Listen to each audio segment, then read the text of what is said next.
warahmatullahi wabarakatuh. Pertama dan utama, kita panjatkan puji serta syukur kehadirat Allah Subhanahu wa Ta'ala yang dengan ridho dan hidayahnya kami dapat menyelesaikan video ini. Salawat serta salam semoga tercurah kepada junjungan kita Nabi besar Muhammad SAW.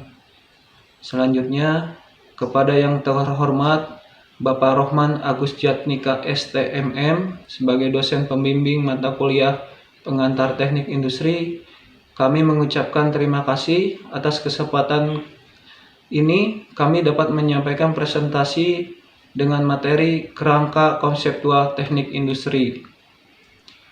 Dan tak lupa kepada rekan-rekan semua mahasiswa yang saya cintai.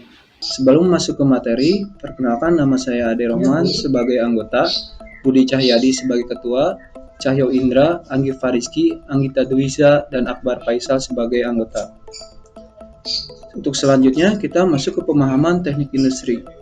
Untuk memahami pengertian teknik industri, maka perlu mengkaji atas definisi teknik industri, baik yang dikemukakan oleh The American Institute of Industrial Engineers maupun yang dikeluarkan oleh Institute of Industrial Engineers, yang mulai berubah pada bulan Januari 2016 menjadi Institute of Industrial and System Engineers, yang dikenal mengenai objek kajian, cakupan, dan kriteria kinerjanya.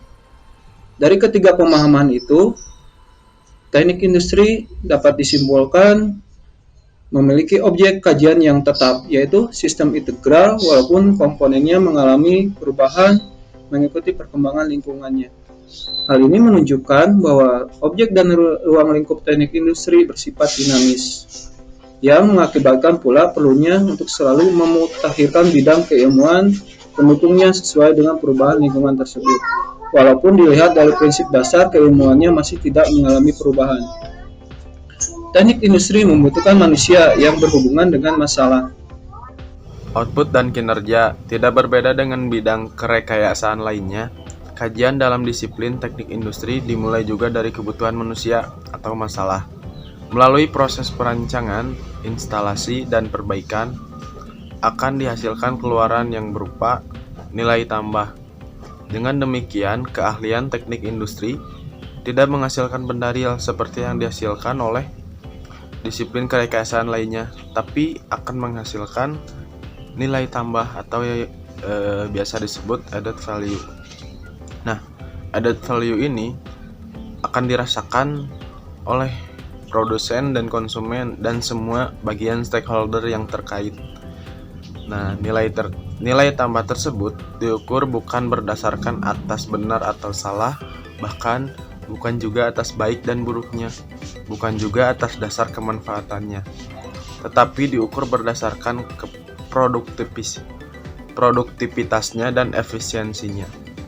Nah, efisiensi ini sebagai ukuran kinerja sistem integral mencerminkan dua faktor, yaitu yang pertama faktor produktivitas yang merupakan ukuran yang bersifat teknikal dan faktor ongkos yang merupakan ukuran yang bersifat ekonomis. Nah, dan yang kedua produktivitas merupakan ukuran yang biasa digunakan oleh insinyur dalam mengukur kinerja sampai seberapa efektif sistem itu bekerja. Nah, sistem ini dikatakan lebih produktif bila kita menginput yang sama maupun mampu menghasilkan output yang lebih besar. Sedangkan ongkos mencerminkan semua pengeluaran yang timbulkan karena adanya suatu kegiatan. Nah, untuk produktivitas ini sama bisa dicapai dengan biaya yang lebih rendah, maka sistem dikatakan lebih efisien. Nah, dari dua bidang ilmu yang berbeda itu, dengan demikian, seorang insinyur teknik industri tidak hanya dituntut untuk memahami dan mampu menangani aspek teknikal dan aspek ekonomi, tetapi dengan bantuan manajemen juga harus mampu untuk menjembatani dan mengintegrasi keduanya. Sistem integral sebagai objek kajian terdiri atas komponen utama, yaitu man, material, dan mesin. Berubahnya komponen man menjadi people, komponen mesin menjadi equipment merupakan perluasan dari ruangan lingkup objek teknik kajian teknik industri. Dari semula hanya terkait dengan sistem kerja, kemudian berkembang menjadi sistem manufaktur, selanjutnya berkembang menjadi sistem perusahaan dengan meluasnya pendekatan kesisteman, kemudian menjadi sistem rantai pasok, dan akhirnya menjadi sistem industri. Teknik industri memang berbeda dengan disiplin kerekayasaan yang sudah dikenal sebelumnya, walaupun ada unsur kesamaan yaitu komponen mesin dan material. Hal yang paling mendasar pada perbedaan tersebut adalah adanya unsur manusianya. Berikut ada tabel bentuk, lingkup, dan komponen utama sistem integral. Ada tipe stasiun kerja, lingkup mikro, komponen utama terdiri atas manusia, mesin, dan material. Lalu ada kriteria, terdiri atas produktivitas, efisiensi. Lalu ada tipe manufaktur, lingkup mikro, komponen utamanya manusia, mesin, material. Lalu kriterianya kualitas, ongkos, dan pelayanan. Lalu ada tipe korporasi, lingkupnya meso, komponen utamanya pekerja, peralatan, dan material. Kriterianya adalah return on investment atau ROI. Lalu ada return on equity atau ROE, dan ada juga internal rate of return atau ROE.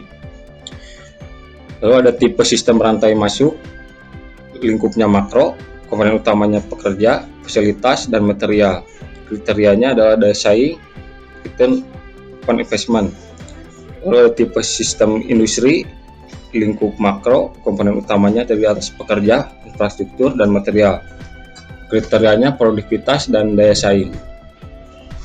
Berikutnya dalam sistem real ada unsur manusia atau orang yang terbagi dari dua sistem, yaitu sistem alamiah terdiri atas pertanian, kehutanan, peternakan, perikanan, dan sebagainya, dan sistem buatan terdiri atas manufaktur, elektronika, komputer, konstruksi, dan sebagainya. Cakupan kegiatan dan peran. Yang pertama ada integrasi sistem, yaitu ada work system, manufacturing system, component system, supply chain system, industrial system, dan real system.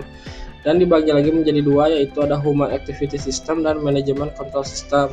Yang pertama ada sistem kegiatan manusia, yaitu human activity system, terkait dengan perangkat keras sistem integral, yaitu perancangan dan perbaikan sistem integral. Yang kedua ada sistem pengendalian manajemen control system, terkait dengan pengoperasian sistem integral. Yaitu ada kegiatan teknik industri dikelompokkan menurut tingkat manajerialnya, yaitu ada 3 sistem, yaitu sistem operasi, sistem manajemen, dan sistem korporasi. Yang pertama sistem operasi produksi atau production operation. Kegiatan yang dilakukan pada kegiatan operasional terutama yang terkait dengan bagaimana produk atau jasa dihasilkan. Yang kedua ada sistem manajemen sistem, terkait dengan bagaimana menangani keterkaitan antara produksi, sumber daya manusia, keuangan, dan sistem informasi. Yang ketiga ada sistem perusahaan atau corporate system, terkait dengan kegiatan menangani kegiatan perusahaan secara menyeluruh dan global. Yang ketiga ada 3 sistem operasi, yaitu sistem operasi produksi, sistem manajemen, dan sistem perusahaan. Yang pertama ada sistem operasi produksi, yaitu ada kegiatannya, yaitu 1 produk dan jasa, analisis kebutuhan dan perbaikan berkelanjutan. Yang kedua ada proses manufaktur. Yang ketiga ada fasilitas, sarana, ruangan, dan sebagainya. Yang keempat ada tata cara kerja dan standar. Yang kelima ada perencanaan dan pengendalian atau peramalan permintaan produk. Dan yang kedua ada sistem manajemen, sistem informasi, yaitu 1 analisis kebutuhan informasi. Yang kedua ada sistem keuangan dan pembiayaan. Yang ketiga ada personil atau tenaga kerja. Dan yang ketiga ada sistem perusahaan, 1 sistem perencanaan korporasi. Dan kedua ada kebijakan dan prosedur. Yang ketiga ada pengukuran kinerja. Dan yang keempat ada analisis sistem kinerja. Pengetahuan dan keahlian. Setiap disiplin keahlian memiliki batang tubuh keilmuan dan pengetahuan atau body of knowledge yang membedakan dengan disiplin lainnya. Sebagai suatu disiplin kerekayasaan teknik industri memiliki batang tubuh keilmuan dan pengetahuannya tersendiri. Pembentukan keahlian teknik industri. Keahlian dan kemampuan yang perlu dimiliki oleh insinyur teknik industri adalah perancangan, atau juga bisa disebut dengan desain, instalasi atau installation, dan perbaikan atau improvement. Keilmuan dan perkembangan. berkembang, dan keterkaitan keilmuan yang diperlukan dalam menunjang perkembangan disiplin keilmuan teknik industri. Secara garis besar, Tanner dan DKK 1994 membagi perkembangan ini atas dua bagian, yaitu pandangan mikro dan pandangan makro, di mana pemisah di antara keduanya dibatasi pada era setelah berakhirnya Perang Dunia Kedua. Lanjut ke tabel komponen pembentuk keahlian teknik industri. Komponen pengetahuan dasar atau basic knowledge, keilmuan dan metode dari pengetahuan dasar, matematika, fisika, ilmu sosial. Dan keterangan dari komponen keilmuan pengetahuan dasar, ilmu sosial diantaranya psikologi, ilmu ekonomi, manajemen, dan sebagainya. Dasar kerekayasaan atau basic engineering dalam keilmuan dan metode, dasar ilmu kerekayasaan, basic engineering, science, dasar teknik industri atau basic industrial engineering. Dari keterangannya, basic engineering science jenisnya tergantung pada jenis objek kajian. Dalam komponen alat analisis dan sintesis atau tool. Keilmuan dan metode